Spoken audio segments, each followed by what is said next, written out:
Berton bertoko taldeko kidea gara eta prentsaurreko hau deitu dugu gehien bat azkenengo aldian atera den informazioari erantzuteko.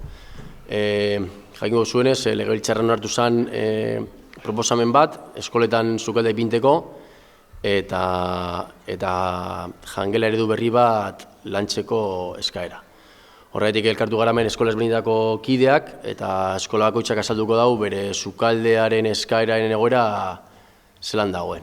Zabalarrako kasuan esan behar da,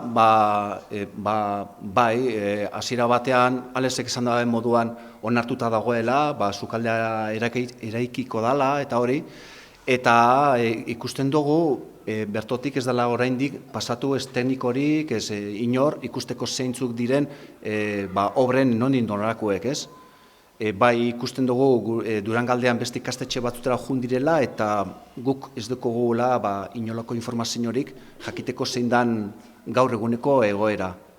Zaldibarren bai pasau zen arkitektoa, onartu zen sukalde egiteko, baina haiek ekarri zuten proposamen bat. Guk erun ginen gure proposamena eta printzipioz onartuta dau, baina ondino ez dekogu proiekturik eta ez dekogu berririk. Baina espero dugu bai engo da bela.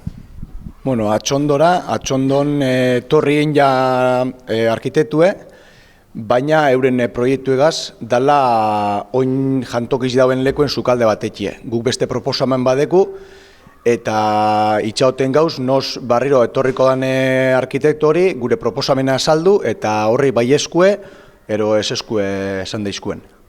Zornotza eskolan maiatzak 28an kontseilu eskolarrean onartu zen egitea sukalde eskaera, Eusko Jaurlaritzara hor ja onartu zen bidaltzea eskaera eta oraindik ez dugu erantzunik jaso. Matiena herri eskolan, kontseilu permanentean onartu zen eta eskaera eginda dago, baina oraindik ez dugu erantzunik.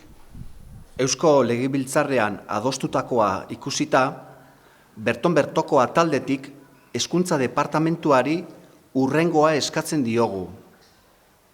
Gure eskola guztietan sukaldea jarri dezala inolako bereizketarik egin gabe, ahal bait arinen.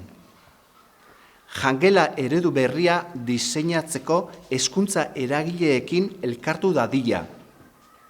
Gure iritzia jasotzeko. Denon artean eredu berri jasangarri, osasungarri, hezitzailea, hezkidea egin dezagun.